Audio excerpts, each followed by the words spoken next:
Alhamdulillah, alhamdulillahi rabbil alamin, wa bihi nasta'inu ala umuri dunya waddin.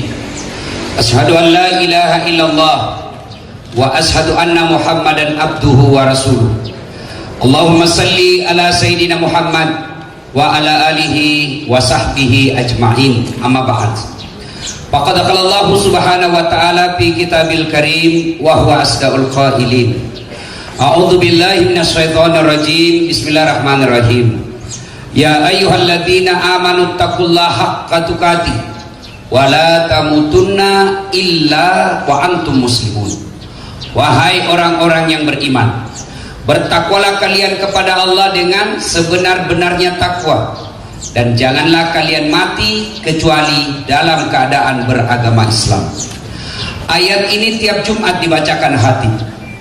Tidak sah khutbah Jumat apabila khatib tidak baca ayat ini. Jangan kamu mati, rasa-rasanya tidak masuk akal. Jangan kamu mati, memangnya mati kita yang ngatur. Jangan kamu mati, berarti mau-mauku dong. Mau pak baru mati kak. Tapi kan tidak. Mati itu kamu mau atau tidak mati kok. Orang kaya, orang miskin, raja-raja, rakyat biasa, bupati, dan tawa baru satu periode. Semua mati. Berarti bukan mati masalah kita. Masalah kita ayat berikutnya, illa wa antum muslimun, kecuali dalam keadaan beragama Islam. Berarti ayat ini ingin menginformasikan kepada kita, wahai orang Selayar, wahai Dasat Latif, kamu Islam, lahir kok Islam, KTP-mu Islam, nikah syariat Islam, hati-hati kok bos, belum tentu kau mati dalam keadaan Islam. Insya Allah kita tidak akan mati lagi dalam sabung ayam. Didapat sama polisi, kejar, lari, jangan lari, masih lari, tembak peringatan. Duh, masih lari, tembak 2 kali, masih lari, tembak 3 kali, masih lari, tembak kakinya, kakinya ditembak, kepalanya nak kena. Bukan polisi Indonesia, polisi India ini. Saya tanya temanku yang polisi, kenapa nak bisa kaki nak kau tembak, nak kepala nak kena? Bagaimana ceritanya? Nabi waktu nak ditembak jongkok ini. Ini polisi India, polisi India. Kalau polisi India, Indonesia bagus bos. Yang kau musuh itu polisi. Kau kira enak kalau tidak ada polisi? Coba kalau macet di jalan Makassar, siapa kita cari? Ustaz, tidak, polisi.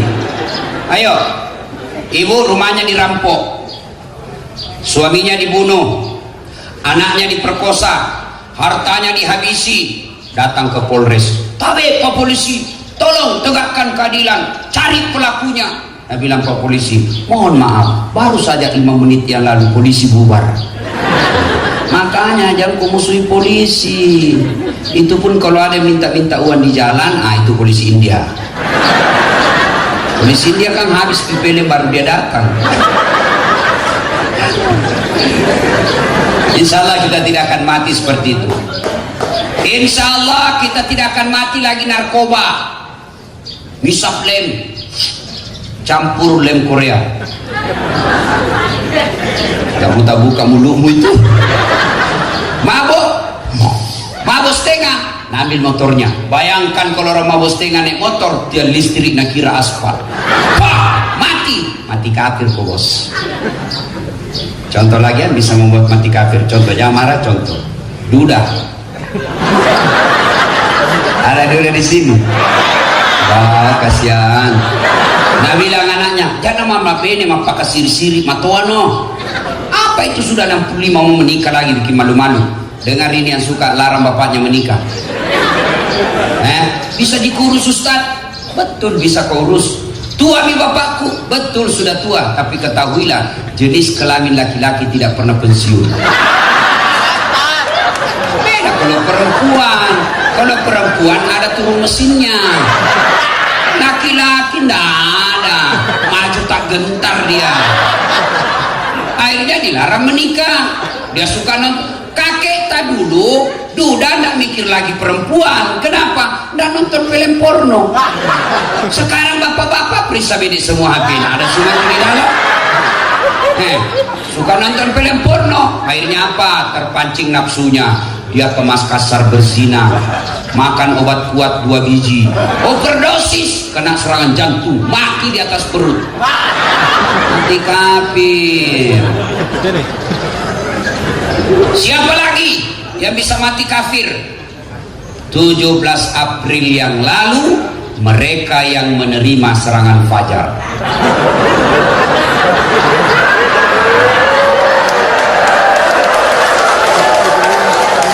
Pemilu tahun ini adalah pemilu yang betul-betul tidak ada lagi kekeluargaan.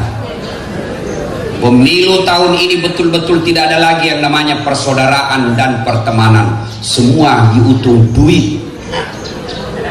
Nah, tulis depan rumahnya, siap menerima serangan fajar.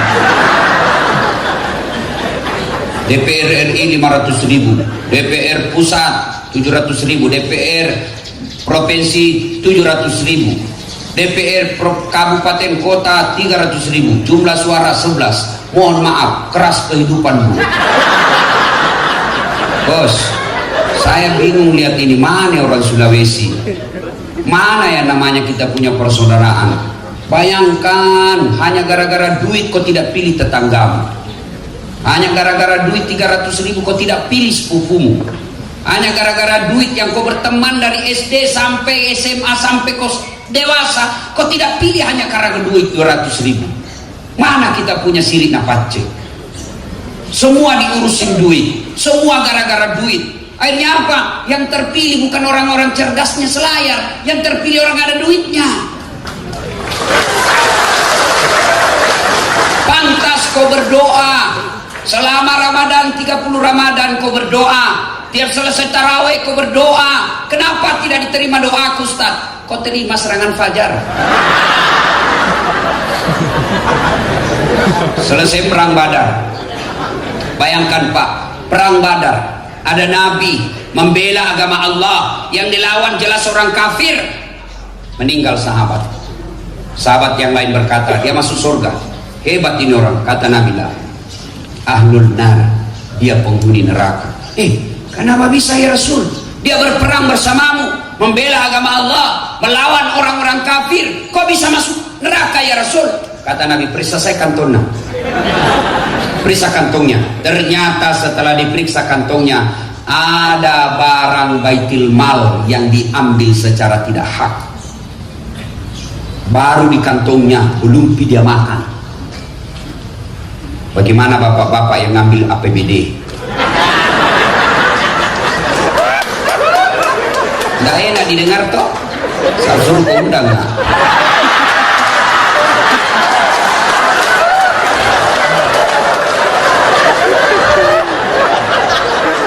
Termasuk mereka yang jadi anggota dewan.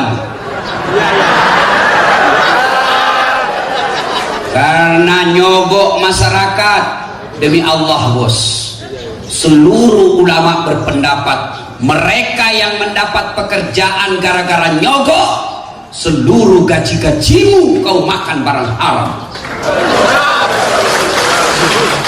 Pantas kau jadi anggota dewan, hidupmu mewah, hidupmu mentereng, anakmu narkoba. Kenapa? Barang haram kau kasih makan anak istrimu. Termasuk kontraktor. Jadi tim sukses hanya karena mau dapat proyek. Begitu sudah menang bupati, dia itu kasih dek. Dulu saya jual sawah itu, manalah penunjukan langsung. Ini semua yang rusak birokrasi. Menang dah cari proyek. Kalau menang yang kita bantu, apa yang kita harapkan? Mudah-mudahan yang menang itu bisa memperbaiki kampung kita, supaya anak kita bisa dapat kerja yang baik. Yang mau kau cari proyek, boleh kau cari proyek tapi yang halal. Dunia sementara bos. Kalau kau menghalalkan segala cara, selamat kau di dunia tapi sengsara kau di akhirat. Pernah dengar ceritanya itu kontraktor di akhirat? Nah, baku SMS lah ini penghuni surga sama penghuni neraka. Nah bilang penghuni surga, maka kedomu kutu bos. Dia tidak ada di sini. Di blender jadi terus. Nah bilang penghuni surga, masa iya? Dia bilang menderita ki. Nah bilang penghuni neraka, kau ya bagaimana kabar? Enak sekali di sini. Satu laki-laki 7 bidadari. 7 bidadari, tidak pernah kentut.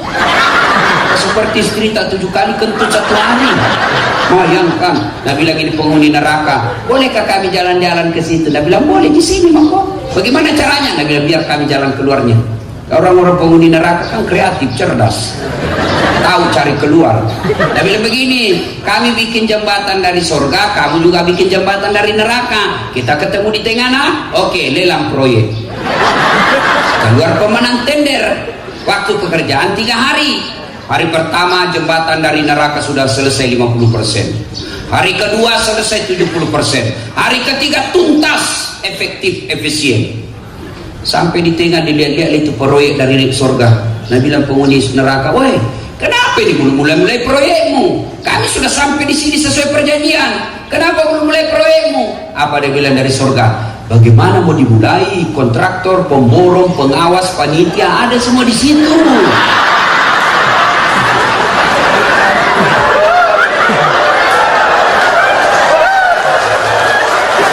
Di sini ada juga dong penghafal Quran.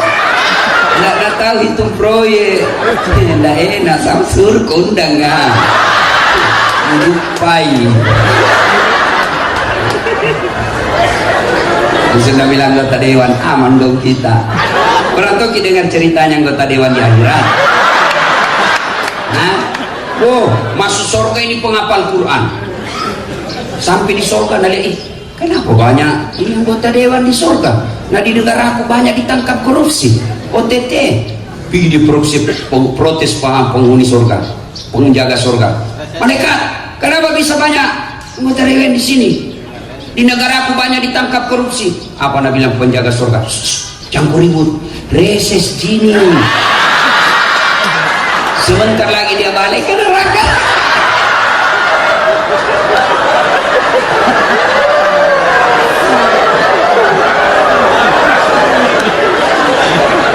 Itulah Pak, ini yang namanya sogok yang merusak bangsa kita. Ya, jadi pegawai kok nyogok, pegawai negeri nyogok, apa kok mau jadi pegawai sogok tak 300 juta. Nah sampai pensiun kok tidak bisa kok kasih kembali itu 300 juta. Apa hebatnya itu pegawai negeri? Mana ada pegawai negeri tidak ada utangnya di koperasi? Peristannya ada semua itu SK di bank, kursus. Bagaimana pegawai negeri? Nah, saya tahu kan saya begitu. Ayo, pegawai negeri, saya ini gajiku 9 koma. Tanggal 9 sudah koma. Jangan nyogok-nyogok, Pak Bu, Pak warga-warga Selayar, perbaiki ini dengan jangan mau terlibat sogok. Anak tak mau jadi tentara, mau jadi polisi, mau pegawai, jangan sogok. Coba kalau tidak ada money politik dalam pemilu, maka orang-orang yang keluar Selayar sekolah, anak dari Selayar, balik kembali ke Selayar, dia jadi sarjana perikanan, jadi sarjana kelautan, jadi sarjana teknik, jadi sarjana apa saja. Pulang, dia bangun negerinya, dia bangun kampungnya. Mereka tidak takut masuk bertanding, mereka tidak cemas masuk bertanding. Kenapa? Karena dia pikir tidak perlu modal. Akhirnya yang terpilih anggota DPR, yang terpilih yang jadi pegawai, mereka betul-betul yang hebat ilmunya, yang membangun kabupaten kita. Mulai dari sendiri, jangan makin urusi orang lain, urusi semua anak tak. Coba kalau semua orang tua tidak mau menyogok ketika anaknya mau jadi pegawai, aman kita punya kampung. Masuklah pegawai yang cerdas-cerdas. Ini karena hanya kemampuan duit yang jadi pegawai yang dongo. Disuruh bikin surat, dana tahu. Sudah siap Pak, siap. Mana? Belum diberi.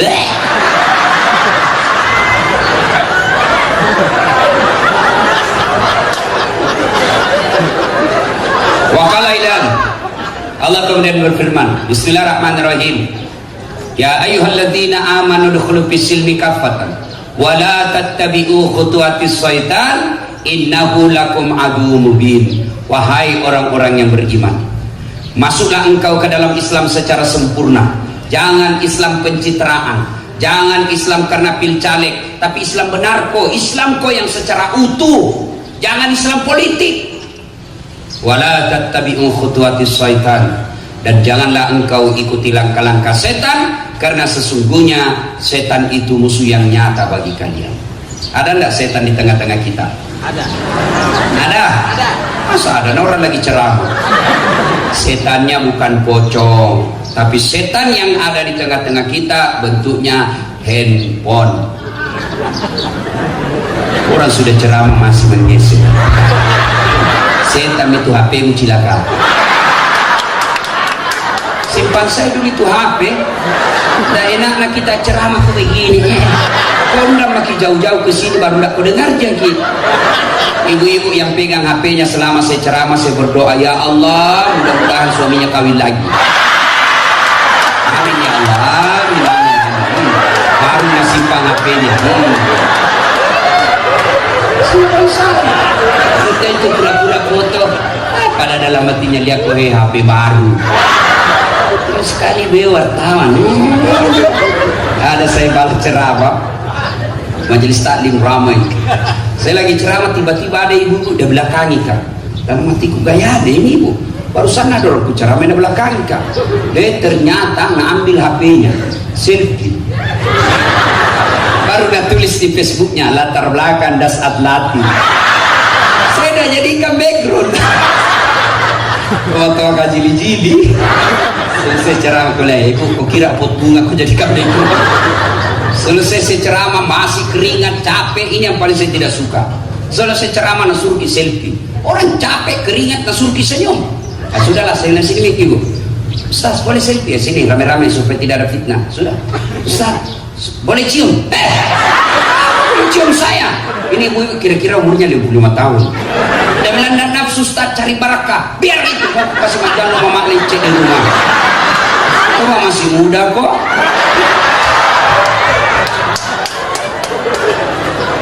Wakalaidan, simpan dulu HP ya, kita serius dengar ceramah. Wakalaidan, Allah kemudian berfirman, Bismillahirrahmanirrahim. Innallaha wa malaikatahu yusalluna 'alan nabi. Ya ayyuhalladzina amanu sallu alaihi wa sallimu taslima. Sesungguhnya Allah dan para malaikatnya bersalawat kepada Rasulullah Muhammad sallallahu alaihi wasallam. Maka wahai orang-orang yang beriman, bersalawatlah kalian kepada Rasulullah dengan sebaik-baik salawat. Mari kita salawat. Kita dengar-dengar dulu, kita dengar mana lebih kencang suaranya, ibu-ibu dengan bapak-bapak. Bapak diam, kita dengar dulu nih ibu-ibu.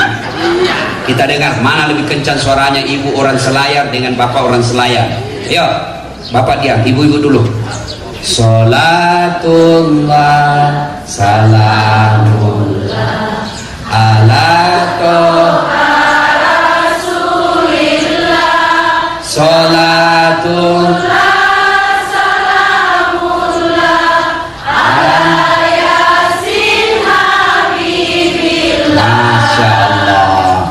Inilah tidak kencang, tidak keras. Ini nih yang disebut syahdu. Suara begini nih yang kasih nafsu laki-laki. Makanya adik-adik perempuan, ibu-ibu perempuan, kalau nak telepon ke kepala dinas tak jangan sahdu suara tak. Ditelepon ke, Assalamualaikum, Waalaikumsalam Pak. Ya ada tuh maka solang-solang.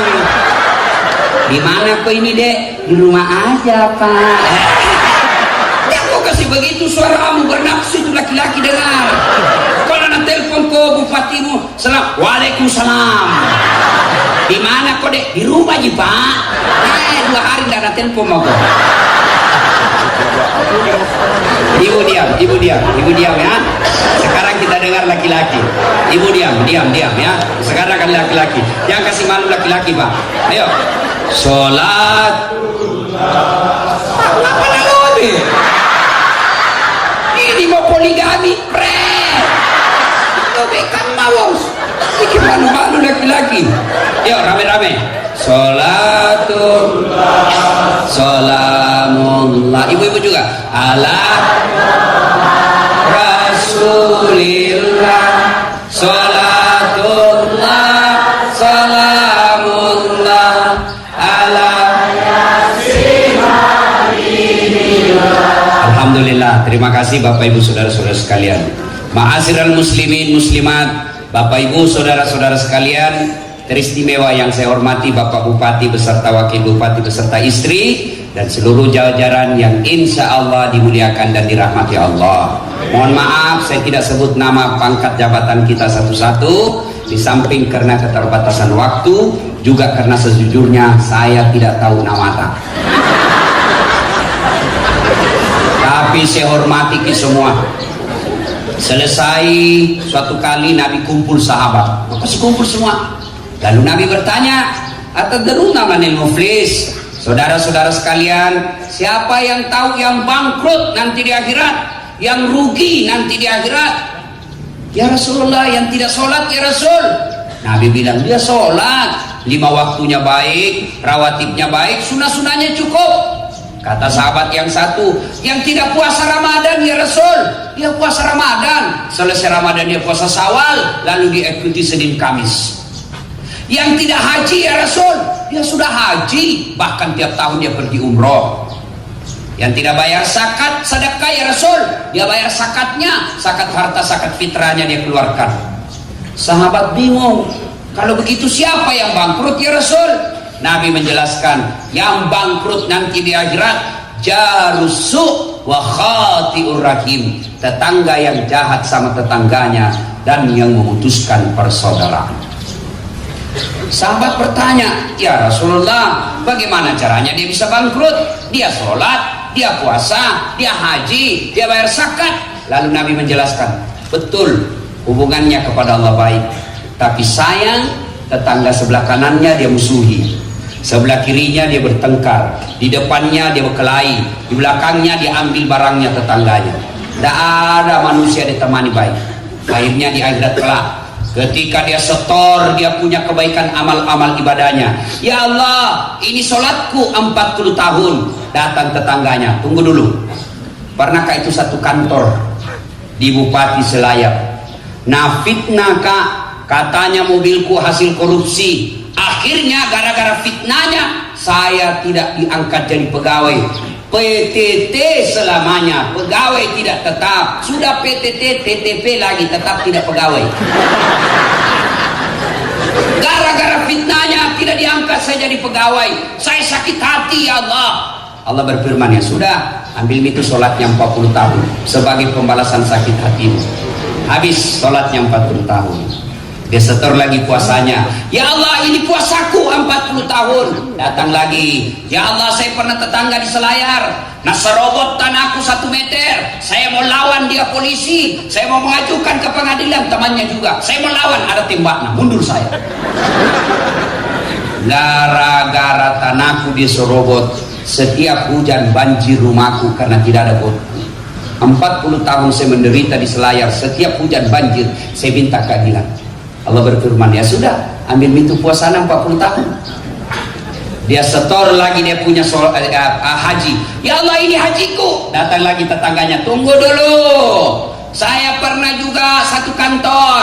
Nah fitnah kak, katanya saya korupsi. Gara-gara fitnahnya saya ditunda pangkatku 7 tahun. Saya minta keadilan. Allah berfirman, sudah, ambil hajinya. Habis sholatnya, habis puasanya, habis hajinya, dia setor lagi zakatnya. Ya Allah, ini zakatku. Datang lagi, tunggu dulu, saya juga pernah satu cala sama caleg di Selayar. Nah sebarkan hoax, nah berita kejelekanku. Betul yang dia cerita, betul, memang saya pernah lakukan itu. Tapi kenapa dia cerita kejelekan saya? Saya minta keadilan hari ini. Gara-gara dia cerita kejelekanku, saya tidak terpilih. Padahal sudah berapa baliho sebar. Dia bilang Allah, ya Allah berfirman, sudah, ambil itu dia punya zakat. Habis sholat, habis puasa, habis zakat, habis haji, habis amalnya, dan kosong. Masih ada yang tahu. Ya Allah, saya pernah juga bertetangga di Selayar. Nah, fitnah kak, katanya anakku yang keriting rambutnya bukan anaknya suamiku, karena suamiku keriting rambutnya. Gara-gara fitnahnya saya tinggalkan Selayar, tanah kelahiranku. Nah, bilang, Tuhan bagaimana bicaranya? Nah, habis mia malu. Tidak ada nih. Allah berfirman, tidak ada kesalahan yang tidak mendapat balasan hari ini. Hari ini hari seadil-adilnya pengadilan. Kau ambil dosanya itu 10 tahun. Datang lagi orang lain, saya juga pernah. Ambil dosanya 5 tahun. Datang lagi saya juga, ambil dosanya 30 tahun. Habis amalnya, sementara dosanya masuk ke dirinya. Inilah yang disebut bangkrut. Maka Pemda Selayar tidak mau kalau ada begitu. Maka kita datang berhalal bihalal. Apa itu halal bihalal? Bahasa Arab yang hanya ada di Indonesia. Bapak pergi cari di Saudi sampai tua kau tunggu dan apa. Apa itu halal bihalal? Kurang lebih terjemahannya menghalalkan yang tadinya tidak halal. Bahasa Parisnya si halalakeki. Paris itu pare-pare dan sekitarnya. Nah, itulah pentingnya. Nah, sekarang kenapa putus persaudaraan? Agak sahabatnya tak salah-salah. Kenapa orang bertengkar, bermusuhan? Satu, gara-gara pemilu dan pilcaleg. Sudah lewat nih pemilu, Pak. Tunggu makin siapa presiden baru tak. Sekarang tidak ada lagi 01, 02. Sekarang yang ada 01 tambah 02 jadi 03, Persatuan Indonesia. Tidak ada lagi kubu Prabowo, kubu Jokowi. Tidak ada lagi kampret, tidak ada lagi cebong. Yang ada adalah kita menunggu Presiden Indonesia. Kalau dia curang, demi Allah, tidak ada orang curang dimuliakan hidupnya oleh Allah. Percaya kita. Tidak ada orang pendusta yang dimuliakan hidupnya. Allah pasti buka boroknya di akhir hidupnya. Percaya itu. Satu orang saja ditipu dan menderita, apalagi kalau satu negara. Dan jangan urusi itu. Kalau dia pembohong kah, curang kah, serahkan, biar Allah yang tangani dia. Kita sudah serahkan suara kita dengan sebaik-baiknya. Nah, maka doakan yang mengkhianati suara kita, dilaknat hidupnya 7 turunan. Sudah, itulah kemampuan kah. Sudah. Yang kedua, yang bisa membuat kita pecah belah, apa? Sombong, macingkang, matempo, borro. Nah, itu sebab orang putus persaudaraan. Apa itu sombong, Ustaz? Sombong pakai barang mahal? Belum tentu. Sekarang kalau ditolak komplain, kenapa saya mau mengangkat harkat dan martabat mubalik? Jangan sampai mubalik itu selalu dianggap kere, jangan sampai dianggap itu penceramah hanya kumuh. Tidak. Itu namanya muru'ah, kewajiban membela harga diri. Jangan sampai Islam dihina hanya karena kamu seolah-olah miskin. Apakah orang berpakai mahal-mahal itu sombong? Tidak. Lalu apa itu sombong? 2 karakternya. 1, menolak kebenaran. Yang kedua, menganggap remeh orang lain. Biar kau miskin, tapi kalau anggap remeh orang lain, kau sombong. Biar kau pengangguran, tapi kau menolak kebenaran, kau sombong. Ibu-ibu, pakai berlian, pakai emas, pakai, namanya perhiasan. Bukan perhiasan kalau dia di dompet, bukan perhiasan kalau dia di kantong. Perhiasan memang harus dilihat orang. Apa sombong? Tidak, selama ibu tidak pandang enteng orang tidak pakai perhiasan. Kalau perlu tulis berlian 24 karat, tidak apa-apa. Kapan sombong? Kalau kau pandang enteng orang, bapak pakai baju mahal, silahkan. Apa sombong? Kalau bapak remehkan orang yang pakai baju murah. Contoh, pakai baju krokodil, cap buaya, harga tak 2 juta. Apa sombong? Tidak, itu krokodil kalau aslinya bede, kepalanya menghadap ke dalam. Kalau yang palsu, kepalanya menghadap keluar, menjadi buaya darat. Bapak pakai baju 2 juta, apa sombong? Tidak. Kapan dia sombong? Kalau bapak bilang, hehe, lu tahu gini? Di Eropa ku beli 2 juta uang Indonesia, kau pegawai honor, nggak bisa ku beli. Sombong. Itu sombong. Apa yang menyebabkan orang sombong? 1, kata Nabi, bertambahnya ilmu. Jangan sombong gara-gara ilmu. Ilmu milik Allah. Oh, jangan sombong gara-gara ilmu, Pak. Adakah orang berilmu sombong? Ada, termasuk ustadz. Ada ustadz yang sombong, banyak. Mana yang tidak mau menerima perbedaan pendapat? Sombong itu. Hanya dia mau masuk surga. Maulid bid'ah, halal bihalal bid'ah, taksiyah bid'ah, Isra Mi'raj bid'ah, jabat tangan selesai salat bid'ah, doa bersama selesai salat bid'ah, tidak ada pada zaman Nabi bid'ah, masuk neraka. Masa bos gara-gara dengar ceramah kok kasih masukin neraka?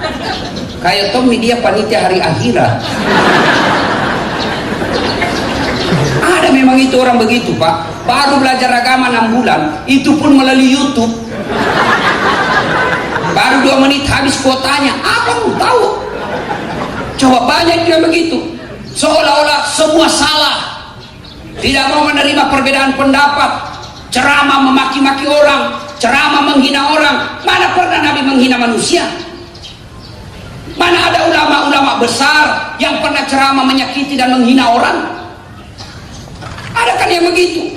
Semua masuk neraka. Bos, jangan. Kita ini orang Islam masuk semua surga.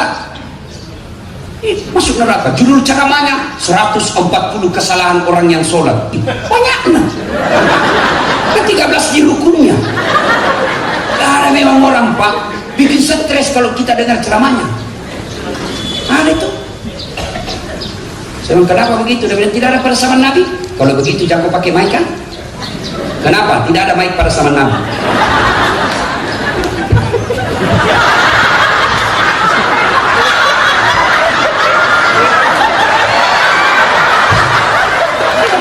Ini mic ada pada zaman Nabi. Ayo. Yang baik itu, perbedaan itu sunnatullah. Kenapa kita berbeda? Karena hadis yang kita terima dalam bentuk teks tulis, tidak ada videonya, tidak ada gambarnya, sehingga kita berimajinasi, berasumsi, ya, berpersepsi berdasarkan informasi yang kita terima. Contoh, hadis menjelaskan, saya melihat Nabi, Abu Hurairah menjelaskan, saya melihat Nabi takbiratul ihram, mengangkat takbir sejajar dengan bahunya, tangan jari-jari sejajar dengan bahunya. Ayo bapak-bapak, ada yang bisa kasih praktik sejajar dengan bahu? Mana disebut sejajar dengan bahu? Berbeda-beda nih orang itu. Sejajar dengan bahu, tidak ada foto, tidak ada video. Bayangkan nih, maka ada orang begini, Allahu Akbar, sejajarnya dari depan dia lihat. Ada yang begini, Allahu Akbar. Kenapa? Sejajarnya dari atas. Ayo, salah, tidak, cocok semua. Ayo, ada juga yang saya lihat begini. Ada juga, silahkan, jangan kau salahkan orang. Hah? Ada juga saya lihat begini. Silahkan, yang jadi masalah kalau kau salahkan orang. Kalau kau sudah jelaskan begini dan dia juga jelaskan, pakai di masing-masing yang kau yakini benar. Meletakkan tangan ketika selesai takbiratul ihram itu saja kan 4 caranya, minimal 4. Allahu Akbar, 1 antara pusat dengan dada, Syafi.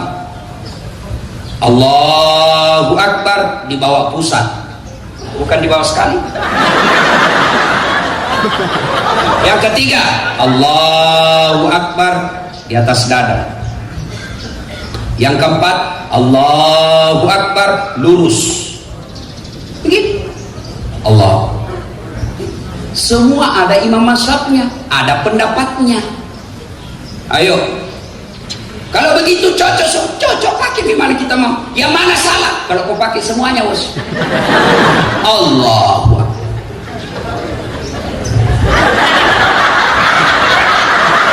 Salah mau dia. Jelas kok. Yang membuat kita bertengkar karena kita tidak mau menerima perbedaan pendapat. Jangan sombong gara-gara ilmu. Allah marah, dia cabut ilmu. Nah, kasih pikun kok. Ada obatnya pikun? Ada ini dosen banyak sekali gelarnya Pak. Ya, ini ada yang tadi bilang dokter, bukan dokter, itu dokter ya. Ada lagi bilang, kenapa sama-sama di belakang? Kalau DR depan itu S3 dalam negeri. Kalau dia di belakang begitu PhD, Philosophy of Doctor, berarti S3-nya luar negeri. Ini juga masih kurang 2 gelarku di sini. Masih ada SOS, sarjana sosial, SAG, sarjana agama. Kalau PhD itu PhD, Philosophy of Doctor luar negeri. Sombong tidak, klarifikasi.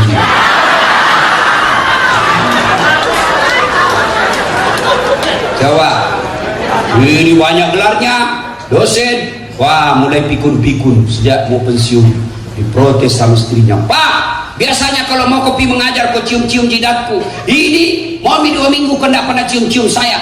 Sudah bilang suaminya, astagfirullah, berarti siapa kau cium selama ini? Ternyata pembantu dari cium. Kau mau sombong, tidak bisa kau bedakan mana istri mana pembantu. Dan juga modus bos, mentang-mentang kau sudah dengar ceramah begini, masuk kamar na pembantu, didapat sama anak-anak, ku kira mama nak.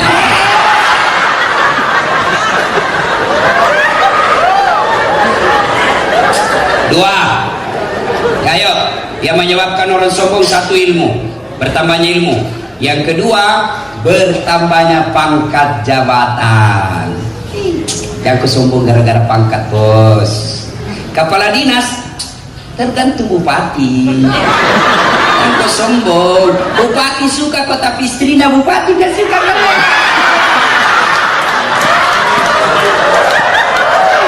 Dia gak suka kok bupati kalau istrinya gak suka. Jama kok itu, langsung diganti SK. Aku sombong gara-gara kepala dinas. Sebentar gitu bos.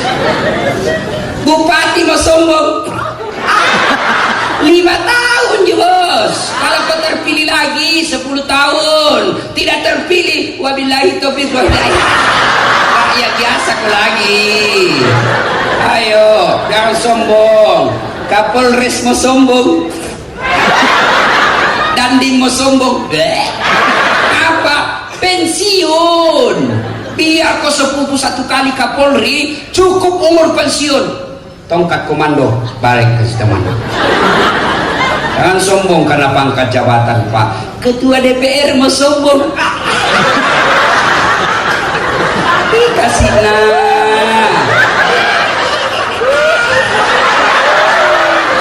sombong bos. Jadi anggota DPR mau sombong, jangan. Kau jadi anggota DPR karena rakyat memilihmu. Apa mau disombongkan bos? Bupati sementara, wakil bupati sementara, DPR sementara, ustadz sementara, polisi sementara, tentara sementara, kaya sementara. Apa kamu sombongkan? Enaknya itu kalau ada orang selayar tinggi pangkatnya, kaya, bangsawan, tapi rendah hati. Orang semua senang itu. Lewat, nah panggil anaknya. Nah, kau lihat itu, orang kaya itu nah, bangsawan tapi halus sekali bicaranya. Sampai anaknya pun diberitahu, contoh kau itu nah. Tapi tinggi pangkatmu, kaya, kau sombong, memang orang siap di depan. Siap. Lewat mobilmu nah kasih tahu anaknya, jangan lalu kau seperti itu. Ya, jelas. Bupati saja tidak boleh sombong, apalagi Satpol PP, polisi setengah.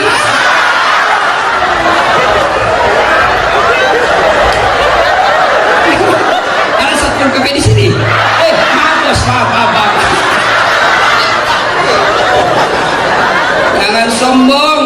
Kata Allah, ada 3 temannya setan di dunia. Temannya setan di dunia, 1 di antaranya adalah ghaniyun mutakabbir, orang kaya yang sombong. Kaya harta, sombong, temannya setan. Kaya pangkat, sombong, temannya setan. Kaya ilmu sombong, temannya setan. Tapi orang masih bilang, ya pantaslah, tinggi pangkatnya, kaya, terkenal, temannya setan. Tapi orang masih bilang, ya wajar.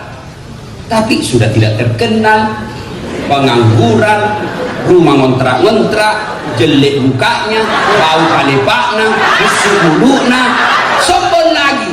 Bukan mahkota temannya setan, kau sudah jadi setan cilaka. Ayo, jangan sombong ya, gak senang. Dan puncak kesombongan, ganiyun mutakabbir, adalah orang yang tidak mau sujud di hadapan Allah. Itu puncak kesombongan. Bos, mau kau jadi pegawai, jadi kepala bagian, mau jadi kepala dinas, yang kau cari muka sama bupati, ada di muka. Ada tong itu pegawai kayak tong, tidak ada harga dirinya kalau sudah ketemu bupatinya. Ya macam keren, beleng-beleng. Saya kasihan biasa lihat itu pubak, ada anaknya di situ, ada istrinya, dia lebih senior dari bupati, anaknya ada di depannya, kayak tidak punya harga diri. Kasih bapaknya, ya pak, ya nanti berdirilah kau tegak dengan kaki kepala menghadap ke atas. Bukan bupati yang kasih hina kau, tapi Allah. Bagaimana caranya? Perbaiki sholatmu. Kalau sholatmu baik, kecil jadi kepala dinas, bos. Kalau baik sholatmu kecil jadi anggota DPR, kecil semua itu nak kasih kau Tuhan. Yang penting perbaiki sholatmu. Sholat Tuhan apa itu yang kasih hina orang yang baik sholatnya? Tuhan apa itu yang kasih sengsara orang yang baik sholatnya? Masa ada Tuhan kasih sengsara hidupnya orang yang baik sholatnya? Saya kasih kau contoh. Bagaimana hidupmu mau baik kalau yang punya dunia kau tinggalkan? Pak Kapolres, Pak Bupati, Wakil Bupati, ada semua itu ajudannya. Coba lihat kalau mereka panggil ajudan. Ajudan, siap! Biar lagi pengen jalan kotek, lari, siap! Siap! Iya toh? Kira-kira ada ajudannya bupati dipanggil, ajudan, tunggu dulu Pak, orang sini bilang mah kok tinjau lehermu. Ayo, bupati saja, kapolres saja, dandim saja begitu takutnya ajudan kepada manusia, padahal mereka ada masa pensiunnya, ada hilang jabatannya. Lalu kenapa ketika Allah panggil ki, hayya 'alas shalah, PNS sini kok sholat. Ya Allah perbaiki hidupku, ya Allah muliakan hidupku, ya Allah perbaiki jabatanku. Allah balas, sini kok, saya kasih kok. Hayya 'alal falah, sini saya kasih kok kejayaan. Hayya 'alal falah itu kan artinya mari saya kasih kok kemenangan. Sini kok saya kasih kok yang kau mau. Tapi apa kita bilang? Tunggu, lagi meeting. Tunggu, lagi rapat. Nah bilang Tuhan, sudah dipandai urus kok. Kau tidak mau kok kupanggil resmi. Akhirnya wajar, Bapak 30 tahun jadi pegawai tapi tidak pernah lepas dari utang baru. Yang ketawa, saya serius ini. Bos, saya bisa cerita, bukan mau takabur Pak. Saya pernah itu waktu saya kuliah, saya ingat betul sampai sekarang, lantai 2 Sospol, PIS 3, ruang 207. Saya keluar dari kelas, ada senior pun tunjuki, karena beliau ada saat tidak malu-malu itu, cakar semua bajumu, rombengan. Saya tidak malu, saya tidak balas, saya tidak ngomong, senyum saja sambil saya berdoa dalam hati, ya Allah panjangkan umurku supaya saya bisa berbuat baik kepada orang ini. Alhamdulillah Ramadan kemarin sudah tahun ke-7 saya kasih zakat itu orang. Saya pernah menjadi cleaning service, membersihkan 4 toilet travel paling terkenal di Makassar waktu itu. Saya berdoa, ya Allah mudah-mudahan saya bisa umroh. Saya bilang sama koordinator kebersihannya, jangan maki gaji Kak, tapi kalau ada undian umroh gratis kasih masuk juga namaku. Mudah-mudahan saya bisa umroh gratis. Sampai tutup itu kantor nggak dapat. Tapi biiznillah dengan izin Allah, sekarang saya punya travel sendiri. Saya bisa umroh kapan saja. Bahkan sopirku pun terakhir saya bilang ikut umroh. Dan dengan izin Allah. Dulu saya jalan kaki pergi sekolah, coko-coko dari Jalan Harimau ke SMA 4, Jalan Cakalang, masuk itu Pasar Ciduk, sembunyi-sembunyi, Taman lihat jalan kaki.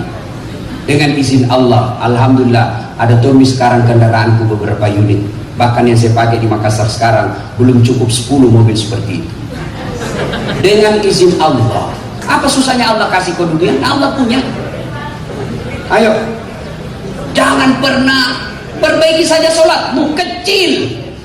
Apa yang kamu mau kasih ke Allah? Jangankan yang tidak masuk akal, yang masuk akal. Jangankan, saya ulang, jangankan yang masuk akal, yang tidak masuk akal saja bisa. Perempuan bisa tidak hamil tidak pernah disentuh laki-laki? Pernah? Bisa? Tidak mungkin kata ilmu kedokteran. Tapi dengan izin Allah, Siti Maryam, wanita suci, melahirkan Isa alaihissalam. Tapi banyak tuh sekarang perempuan mau saling Siti Maryam. Ada suaminya hamil, belem-belem. Coba, yuk. Maka puncak kesombongan ketika Anda tidak mau sujud. Saya kenal baik dengan Gubernur Kalimantan Timur Pak Isranur. Begitu saya ke Balikpapan, tapi Pak Gubernur, saya ada di ini Kalimantan, saya mau jalan-jalan cari sepupu, tapi tidak ada mobilku. Wah, gampang Ustaz, tidak masalah. Tapi saya lagi di Jakarta ini. Jadi bagaimana Pak Gub? Tenang, dia telepon Pak Gubernur ajudannya. Ajudan, siap. Itu ada Ustaz Dasar. Kau jemput di bandara, bawakan kau mobil, kasih full tangki, jangan lupa kasih pembeli pulsa. Siap, laksanakan. 1 jam kemudian datang ajudan. Pak Ustadz, ada kiriman dari Pak Gubernur. Selesai masalah saya dengan Gubernur. Kenapa? Saya akrab sama yang punya mobil. Sebaliknya ada orang pergi juga Balikpapan, tidak pernah ketemu, tidak pernah dilihat, tidak pernah ditahu, nah telepon. Tapi Pak Gubernur, saya ada di Balikpapan, tunggu dulu mobil, pinjam dulu mobil tak? Siapa nak telepon Gubernur? Siapa? Kapolres. Tangkap. Tadiku itu. Tidak kenal tiba-tiba nelpon, tangkap dia. Begitu juga Bapak, tidak pernah sholat. Hari Jumat saja sholatnya, itu pun paling terlambat datang, paling cepat pulang. Orang khotbah dia tidur. Tiba-tiba sakit, ya Allah capek, ya Allah capek menghadapi ini. Nah bilang Tuhan, ya sudah, karena dia sudah capek sekali cabut nyawanya. Kamu perbaiki sholat. Ibu-ibu perbaiki sholat, kecil itu, kecil sama urusan dunia. Apa susahnya Allah kasih? Yang penting sholat. Kalau tidak sholat, habis kepunyaan masa depan.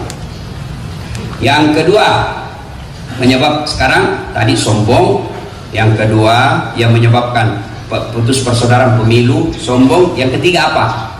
Sangka buruk. Jangankan sebuah kabupaten, jangankan sebuah negara, rumah tangga saja pasti tidak akur kalau ada sangka buruk. Suami sangka buruk sama istri, istri sangka buruk sama suami, tidak rukun itu rumah tangga. Hampir tiap hari orang curhat sama saya masalah rumah tangganya, dan sebab utamanya pecah rumah tangga sangka buruk. Nah telepon suaminya tidak ngejawab, mulai sangka buruk. Ini gara-gara reoni ini. Si buntu dong saya sudah sangka buruk. Coba kalau sangka baiki, telepon suami tak, oh dan ngejawab, oh berarti lagi menghadap sama bupati. Sangka baik. Telepon lagi tidak jawab. Oh jam 9, kau salat duha ini. Sangka baik. Telepon lagi jam 11 tidak jawab. Oh lagi buang air besar ini kasih. Itu tenang perasaanmu.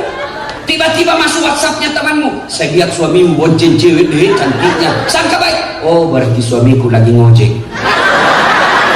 Tenang perasaan. Ya Bu, bisa Bu. Bisa. Untung itu ibu-ibu suaminya nak kasih jadi tahanan kota, wajib lapor 24 jam. Baru pergi kantor suaminya 1 jam menelpon, di mana kok Pak? Di mana kok? Ada aja kodon di kantor, kau di madu-maduna cari-cari. Di mana kok? Ada kak di kantor, foto dulu baru kirim. Ada begitu di sini? Ada? Itu laki-laki takut sekali sama istrinya. Belem-belem. Ada di sini takut sama istrinya? Ada? Ada? Berarti kita jadi laki-laki. Apa mau takut nak semua gaji kita ambil? Belum pitu naik, nak tahu nih. Kerjasama sama bendahara, kerjasama sama pak cicil-cicil. Kita belum tahu, dia sudah tahu nih.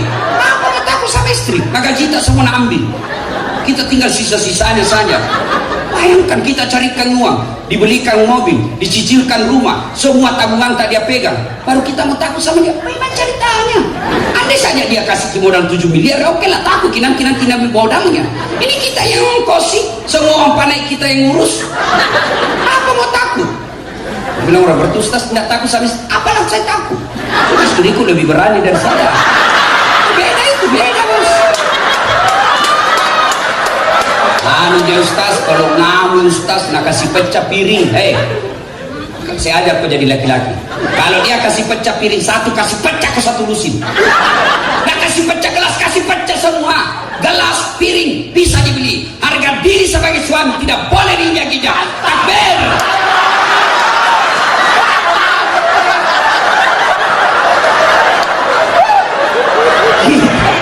Kita juga bu, jangan suka kasih takut-takut suami tak mau bersedekah untuk orang tuanya, ada kasihan itu gaji tambahan, gaji 13 kiriman ke dom bapak di kampung, lama-lama minta kasihan tidak datang, kirim saja itu yang 12 juta kirim, langsung nabi istri apa? Bapakmu pak, kalau ada istri begitu itu yang kasih sial kita di rumah. Lebih buang.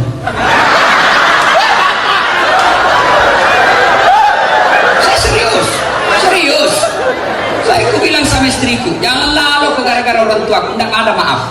Kau kenal saya setelah seperti ini, kau tahu saya setelah saya mapan, kau mau macam-macam, tidak ada. Kau boleh marah-marah sama saya, kau boleh kau maki-maki saya, boleh kau lempar kepalaku, yang penting tidak ada kena. Satu yang tidak boleh, jangan lalu kau singgung orang tuaku, tidak ada maaf bagi. Tapi sekali sama istri, kau di balik deh terserah. Nanti kau jadi laki-laki, ya. Serius ini bos. Tapi kita juga ibu baik-baik sama suami kita. Itu laki-laki tergantung istri. Coba kalau dia datang dari kantor dimarah-marahi, pulang langsung isinya sabar kita. Memang begitu menjadi pegawai. Masa kita mau marah sama kepala dinas? Tak, kan tidak mungkin. Kita anak buah, sabar maki. Baru puluh suaminya baru menyanyi. Bila kala di sisi tenang perasaannya kasihan. Karena gampang itu jadi laki-laki, dicarikan ki uang. Bagaimana supaya kita bisa dihormati tetangga pakai ki emas? Bagaimana supaya kalau pulang kampung kita hargai ki saudara, tak belikan ki baju bagus? Itu kerjanya suami kita. Lalu kalau kita tidak hargai, apa yang paling hebatnya kita? Apa yang mau dia banggakan suami kita? Kasar ki ngomong, tambah batalak maki juga. Buat makan, pandanakan, makutu. Mau dia apa ini perempuan begini? Pulang tidak pernah tongi cantik, sampai di rumah tidur ya ada badai dari beras, dikasih gunting mata anak 2, baru nampak kali pak. Bagaimana kita tidak menderita bos? Ya pak. Ibu, coba kalau ibu baik, sopan. Begitu suami tak mau kawin, apa Nabi bilang mertua tak? Kami lo mapede, kau mau kawin lagi? Coba kau lihat itu istrimu. Saya datang di rumahmu belum pak bangun sudah siap sarapannya. Saudaramu nak hargai, tak pernah bicara kasar sama kamu, nak hormati, nak didik anakmu. Belum tentu kau dapat perempuan lebih baik sama itu. Jangan mau kawin. Kalau mau kau kawin lagi, harap air susuku yang pernah kau minum. Tapi kalau ibu datang mertua tak baru 1 jam nak tanya nih kapan kita pulang mak. Pulang mertua, pulang anak tak lebaran, suami tak. Nah bilang mertua tak, apa pada itu istrimu nak, saya kusekolahkan kau tinggi-tinggi itu, saya jualkan kau sayap, saya nak hargai ke orang. Nah ini istrimu saja tidak hargai kau nak, apa pada itu kamu? Kau dihina sama istrimu, ada temanmu nak marah-marahi kau, datang saudaramu tidak pernah nak hormati, tidak pernah nak muliakan, apa pada itu istrimu? Sudah mi, kawin aku lagi, kalau perlu sembunyi kau. Oh masih mau kau. Mobil aja kerjanya mendenak kira-kira jadi laki-laki bu susah. Coba beda itu polisi kudu di kantor nanti marah-marahi sama bosnya, siap salah pak, siap salah mana cocok salah siap sampai di rumah dimaki-maki lagi sampai sini. Kenapa kau tidak lawan? Apa mau dilawan lah komandan tak? Yang ketawa serius kayak ini. nak natong itu kalau pulang ki marah-marah ki langsung istri tak lagi menyanyi marah tuh insaflah wahai manusia. Tenang, itu lagu-lagunya ibu dulu kan ada nasihat di dalamnya. Sekarang lagunya ibu-ibu sang kayu kajili-jili. Yo ayo,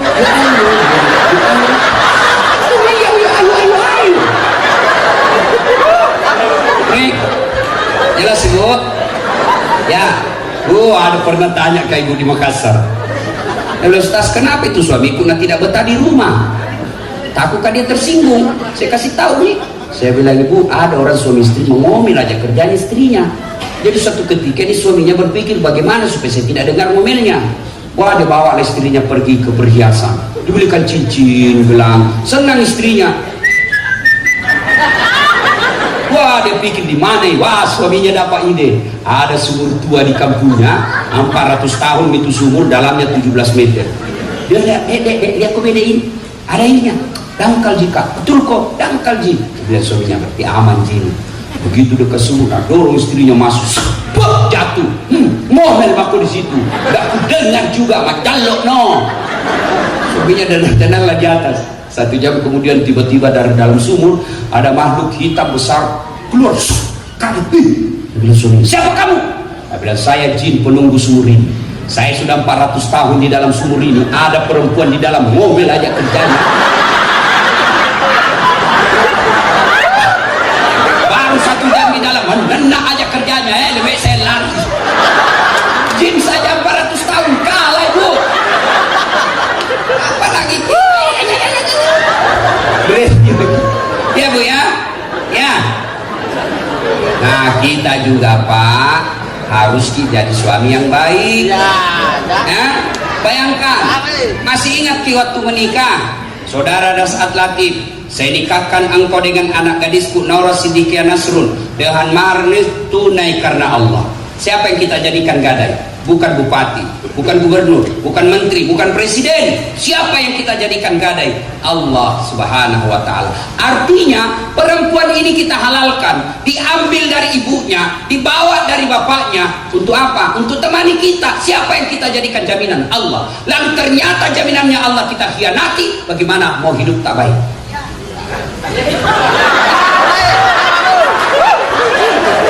Coba bos, ayo coba dia itu istri dah kasihan. Nah tinggalkan kampungnya dari Bode,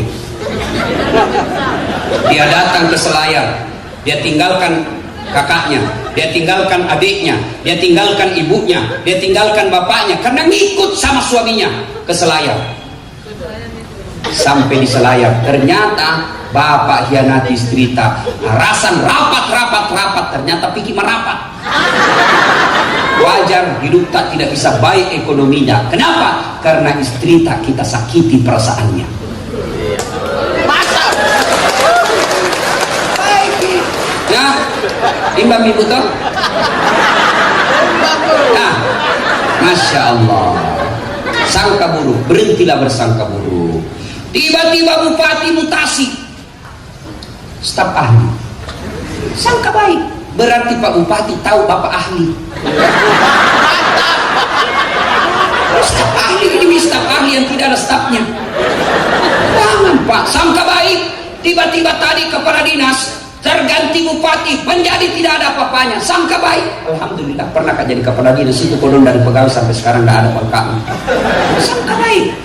Saya 2013 ikut Pilwali Makassar, kalah tidak, cuma yang menang lebih banyak suaranya. Namanya sangka baik. Saya tamat SMA daftar tentara, mau jadi kapri penerbang. Begitu tes fisik jalan Garuda depan kantor programnya tidak lulus. Kenapa? CPR tidak cukup tinggi itu. Saya protes kepada Allah, ya Allah kenapa kau lahirkan saya dalam keadaan pendek? Kau tidak rugi jadi Tuhan kalau saya jadi tentara. Temanku lulus polisi, sekarang dia di Sulbar reserse, satu bunga-bunga pakai baret merah. Saya lulus jadi ustadz pakai baret putih. Tapi alhamdulillah dengan baret putih yang saya pakai, mulai baret merah sampai baret hitam ku caramai ke semua.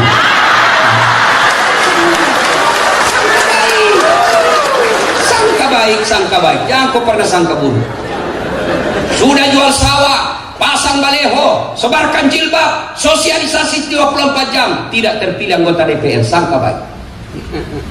Berarti bukan itu yang terbaik buat saya. Namanya sangka baik. Tidak ada itu enaknya orang sangka buruk, sengsara hidup. Sangka baik saja. Ada orang suami istri sudah 4 tahun tidak punya anak. Tahun kelima dia pergi ke dokter, diperiksa. Oh, alhamdulillah kata dokter ahli kandungan, ibu sudah terlambat 2 bulan. Wah, senang dia, sujud syukur. Dia telepon suaminya, Pak, alhamdulillah saya sudah terlambat 2 bulan. Alhamdulillah. Tapi aku cerita ibu, nanti tidak jadi, malu-malu lagi. Oke, rahasia berdua Pak. Ya, beberapa hari kemudian datang petugas PLN. Assalamualaikum. Waalaikumsalam. Siapa ya? PLN ibu. Kenapa Ki Pak? Ibu terlambat 2 bulan. Kalau saya tahu ini.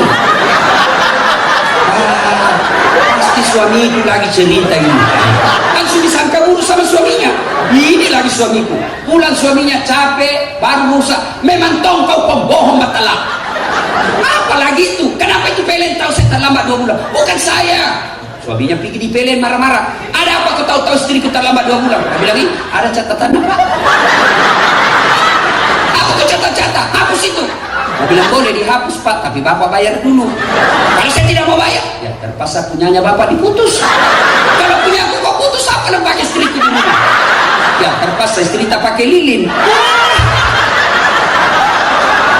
Inilah bahaya sangka buruk. Ya, jadi sangka baik, jangan pernah sangka buruk. Ya. Nah, yang keempat, penyebab putus persaudaraan setelah sangka buruk apa? Serakah. Apa itu serakah? Menguap. Apa itu menguap? Mau ambil semua. Bagi-bagi proyek bos. Jangan di instansi kamu semua. Ini anaknya, ini iparnya, ini menantunya, ini mertuanya. Dia semua ambil. Kan orang Bugis bilang, pada ini, pada elo. Sifat tuo, sifat tokong. Sifat tuo, sifat tokong. Mali ini si parapeki, malilui si pakayungaki, cede tak cede tak mega bagi-bagi. Coba pakai filosofi itu Pak, aman proyek. Jangan Pak, kalau Bapak serakah, tidak ada orang suka kita. Barangkali tidak ngelawan karena dia tidak buat, tapi lambat laun dia tinggalkan kita. Nah, putus persaudaraan. Kenapa si orang serakah? Karena selalu berpikir bahwa uang itu harta. Hanya duit itu kekayaan, hanya rumah itu kekayaan, hanya deposito itu kekayaan. Bukan itu kekayaan kita. Kata Allah dalam Al-Quran, kekayaanmu bi ahsani taqwim. Saya kasih kau keadaan badan yang sangat sempurna. Itu kekayaan. Ibu-ibu, mau saya kasih handphone gratis, iPhone X Max, harga 25 juta gratis, pulsanya 5 juta gratis. Mau ibu? Mau? Mau dek? Mau? Tapi begitu dikasih ki langsung tuli. Apa ya? Mana yang mau tadi? Hah? Mana mako? Mau diapain bang kalau tuli maki? Halo? Halo? Wah, ini masalah si HP. Halo? Bukan HP masalah, tadi kamu gak laca. Berarti yang mahal bukan handphone, yang mahal bukan jaringan, yang mahal itu telinga. Allah kasih ku gratis, gak perlu ku bayar. Hebatnya lagi telinga, dia punya sensor, dia bisa bedakan mana bunyi handphone, mana bunyi kentut. Tidak perlu kok kursus, langsung nak tahu. Hebatnya lagi telinga, tempatnya bagus. Bagaimana seandainya satu telinga tak dibawa ketek? Ada yang bilang, halo, iya Pak. Di mana kau ini dek? Di rumah nih Pak. Ya, ayo, halo Ibu. Saya lagi mengajar di UNAS, praktek pidato. Tiba-tiba ada cewek, ada kawan di apa namanya? Apa namanya itu? Behel. Kaget Kak. Biasanya itu kan yang dikawat pagar di kampung. Ini anak kawat. Apa namanya itu deh? Kampungan Ustaz. Apa itu? Behel. Oh, mahal itu deh. Mahal ini Ustaz, 19 juta. Satu kali umroh. Simpan di gigi nah. Saya panggil dedek, kukira itu behelmu mahal. Bukan, yang mahal itu gigimu gratis. Kalau tidak ada gigi nak kasih ke Tuhan, apa mau kau kawat? Itu bukan behel bos, yang mahal itu gigi. Hebatnya lagi itu gigi Pak. Meskipun tua muda dibatasi panjangnya. Tumbuh dan panjangnya dibatasi. Bagaimana seandainya dia tumbuh seperti rambut? Keluar semua gigitan. Saya yakin kalau tumbuh rambutnya Pak Bupati gigitan, tidak ada yang pilih kalau keluar gigitan. Itulah hebatnya. Bos, ini ada kamera yang begini-begini. Kita sengaja mata kuliah begini, sinematografi. Bapak kira murah yang begini? Mahal ini begini Pak. Tapi apa ini mahal? Bukan. Apa? Mata. Mau apa kalau tidak ada matamu? Ayo, mata. Hebatnya lagi di mata itu kan dia harus zoom out, zoom in, ya close up bagaimana? Perlu dia tahu kecepatan angin, dia harus kekuatan kamera berapa megapiksel, dia harus hitung berapa jaraknya. Itu harus ditahu semua itu. Perlu puluhan juta, perlu ilmu, baru bisa ambil gambar yang baik. Tapi Allah kasih kita mata, namanya kita punya kamera namanya retina, ada zoom out, zoom in, lensanya namanya pupil. Hebatnya dia bisa buka, langsung fokus, tidak perlu komputer.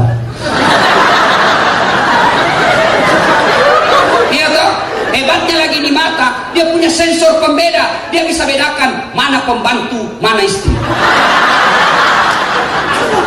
Dia bisa bedakan mana istri, mana tetangga. Bayangkan seandainya tidak bisa bedakan, tak tukar-tukar istri. Kenapa ini malam minggu dan lelen rasanya? Ternyata tetangga.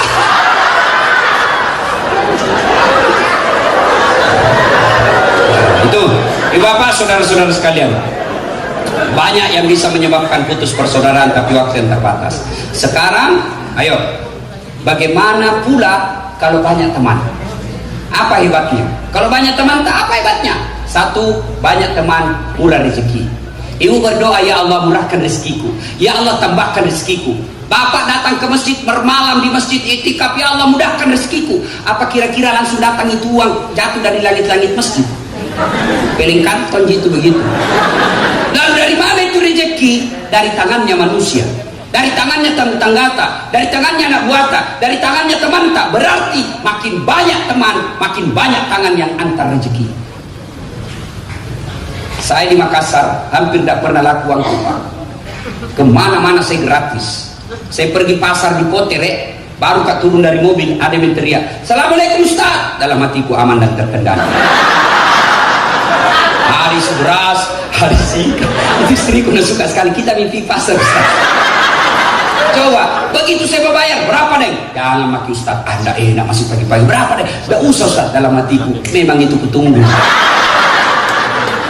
Yang kedua, banyak teman bos gampang selesai masalah. Jadi berhentilah kita bermusuhan. Tidak ada yang waqtasimu bihablillahi jami'an wa la tafarraqu. Berpegang teguhlah engkau kepada tali persaudaraan agama Allah dan janganlah engkau bercerai-berai. Bahkan Nabi jelaskan, umatku itu seperti badan ini. Coba lihat badan kita Pak. Tangan kanan gatal tanpa disuruh kiri yang garuk. Tangan kiri yang gatal tanpa diundang kanan yang garuk. Gatal dua-duanya kerjasama. Jalan anak muda tahan tuh kakinya. Kaki tahan tuh, kaki yang sakit. Apa yang lain masa bodoh? Tidak, langsung mata cari mana hidupnya, mulut tangan mengusap. Padahal kaki yang bermasalah semua terlibat. Tidak ada orang tahan tuh kaki. Siapa suruh kopi jalan mako kita kok. Tidak mungkin. Begitulah kita mestinya di Kabupaten Selayar. Ya. Satu sakit yang lain ikut rasa sakit. Rakyat Selayar berkata, jangan kau ganggu polisiku, jangan kau ganggu tentaraku, jangan ganggu polisi, jangan kau ganggu bupatiku, jangan kau ganggu lamaku, kau ganggu mereka, kami rakyat Selayar kau hadapi. Polisi juga ngomong begitu, jangan kau ganggu masyarakat Selayar, jangan kau ganggu bupati Selayar, kalau kau ganggu ku tembak kepalamu. Begitu, satu sakit yang lain ikut merasakan. Ini namanya ukhuwah, persaudaraan. Nah sekarang bagaimana cara menyambungkan persaudaraan? Satu, sedekah. Paling efektif. Orang marah sama kita, bawakan sedekah, berhenti. Sudah dimarahin. Tidak apa-apa tidak, ini 1 juta. Tidak apa-apa sih Pak, 1 juta ada juga. Paling efektif itu Pak, sedekah. Dan demi Allah, tidak ada orang yang bangkrut gara-gara sedekah. Tunjukkan saya ke orang yang sakit-sakitan karena rajin sedekah. Orang yang bangkrut gara-gara sedekah, tidak ada.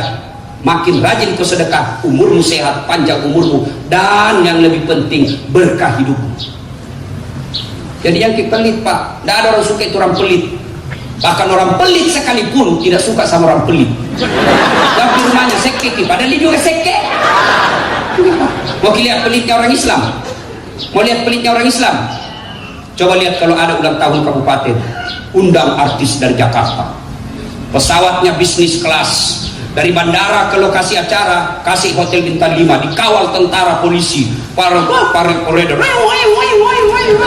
selesai sampai di panggung apa nak bawakan ki alamat palsu, kelihatan pahanya, kelihatan dadanya, goyang, goyang, enggak juga nak kasih pegang ki pana pakai cina-cina ya ki, ya. Pulang berapa dikasih? 100 juta. Sampai di Jakarta 100 juta nak pakai narkoba, nak pakai berzina, nak pakai hura-hura. Itu penghormatan kita sama artis. Giliran kita undang ulama.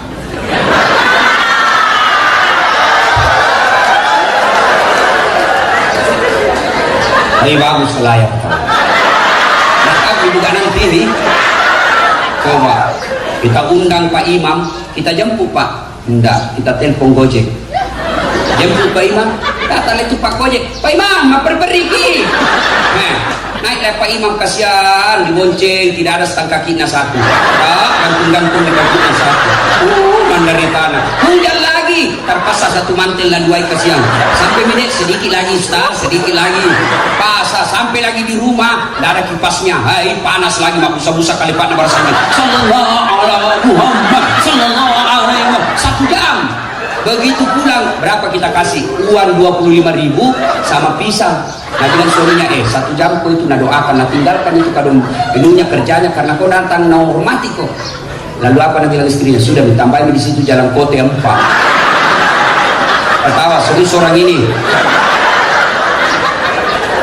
Ketawa karena bayangkan pernah begitu tuh. Yang kedua, cara menyambungkan persaudaraan setelah bersedekah, bermaaf-maafan. Ini sekarang. Cuma kalau kita berhalal bihalal, jangan versi Pancasila, pakai yang sunnah Nabi. Kata biasanya kita maaf lahir batin, ujur rambut, ujur kaki, dunia akhirat, sengaja tidak sengaja. Tidak begitu. Bahkan lebih modern sekarang melalui WhatsApp. Fotonya satu keluarga. Mohon maaf lahir batin, sengaja. Nah, bagaimana caranya? 1, jabat tangannya. Bagaimana kalau bukan muhrim? Syafi'i tidak boleh. Imam Ahmad selama aku tidak nafsu boleh. Maka saya kalau mahasiswa aku di Unhas yang cewek sebegini saja. Kenapa? Dia masih muda, saya juga masih muda. Masa nafsu Ustaz? Ini saya manusia biasa. Ayat tidak mengatakan la taqrabu zina illa Ustaz. Jangan dekati zina kecuali Ustaz. Tidak, biar Ustaz hancur tonjin. Jabat tangan. Kalau ibu-ibu yang usia 70 dan sudah bau-bau minyak gosok, tidak mungkin saya nafsu sama nenek-nenek. Ya tidak tahu lah kalau ibu nafsu sama saya. 1, jabat tangannya. 2, pandang matanya. Kadang-kadang ada orang jabat tangan pandang hargai, tidak lihat. Tidak, sunnahnya jabat tangannya, pandang matanya. 3, senyum. Kadang-kadang kita itu jabat tangan tidak tahu senyum-senyum, malah dikasih pula matanya. Senyum. 4, salawat kepada Nabi. Allahumma shalli ala sayyidina Muhammad wa ala ali sayyidina Muhammad. Yang kelima ini yang paling penting, sebut judulnya dosa. Pak Sekda maafkan saya. Kenapa kok dek? Ada dulu hilang kertas di ruangan, 2.000. Ya saya ambil gitu Pak. Namanya Pak Sekda, pantas tengah mati ku cari. Kasih kembali itu. Nah, baru boleh. Selama Bapak tidak kasih kembali itu tidak dimaafkan Allah. Bapak nanti minta maaf sama istri, sebut judulnya. Kalau bilang suami minta maafkan aku, bilang apa judulnya? Perjelas memang. Maafkan mas saja, jelaskan kau dulu. Nanti majalok kau lagi, tidak. Bilang apa? Minta maaf kak ibu, pernah kak dulu tugas itu ke Makassar selingkuh. Bilang kak ibu, maafkan ya saya. Nah bilang istrinya tidak apa-apa, Pak saya maafkan. Begitulah manusia biasa. Kadang-kadang kita hilang karena waktu nak ke Makassar, saya juga selingkuh.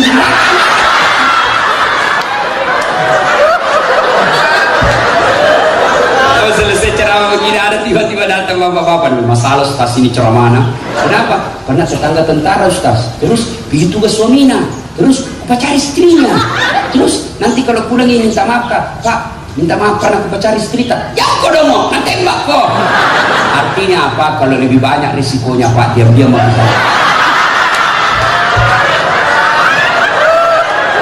Ibu bapak saudara-saudara sekalian, makna terpenting dari halal bihalal adalah ukhuwah. Waqtasimu bihablillahi jami'an wa la tafarraqu. Berpegang teguhlah engkau kepada tali persaudaraan agama Allah dan janganlah engkau bercerai-berai. Integrity is very important thing in development process. Persatuan dan kesatuan bangsa adalah modal yang sangat berharga dalam proses pembangunan. Itulah sebabnya dulu trilogi pembangunan zamannya Pak Harto, dari 3 trilogi pembangunan itu, satu diantaranya adalah persatuan. Tidak mungkin kita bisa membangun dengan baik tanpa persatuan. Oleh karena itu, masyarakat Kepulauan Selayar, kalau mau sukses, bersaudaralah, bersatulah. Tidak ada kehebatan orang yang berpecah belah. Sebaliknya, di balik persaudaraan itu adalah kekuatan, dan kekuatan itulah yang bisa membuatkan kita dihormati dan disegani oleh orang lain. Bapak, saudara-saudara sekalian, inilah tausiah kita. Terima kasih Pak Sekda yang menghubungi saya secara langsung, mengirim kapal Kisranya ke Makassar menjemput saya, luar biasa. Jadi telepon Pak Sekda, belum boleh sih Pak, yang penting Bapak jamin saya pulang pergi karena sebentar malam saya harus ke Irian. Ampang Ustaz, naik peri, dia ajak kalau naik peri. Pesawat, alhamdulillah ya. Terima kasih Pak Bupati ya. Mudah-mudahan Pak Bupati yang muda membawa energi yang kuat di kabupaten. Terima kasih Ibu Bupati, mudah-mudahan Ibu Bupati sehat walafiat mendampingi suami. Demikian, kalau Bapak Ibu masih mau dengar ceramah saya, silakan nonton Tablik Akbar Damai Indonesia ke TV One setiap hari Sabtu atau Ahad pukul 1 siang sampai pukul 4 sore. Tapi itu menunggu kita 1 minggu. Tapi ada kalau mau cepat nonton 24 jam tersedia. Gimana caranya? Ambil YouTube, HP, buka YouTube, tulis nama saya, Dasat Latif, keluar itu ceramahku yang ratusan.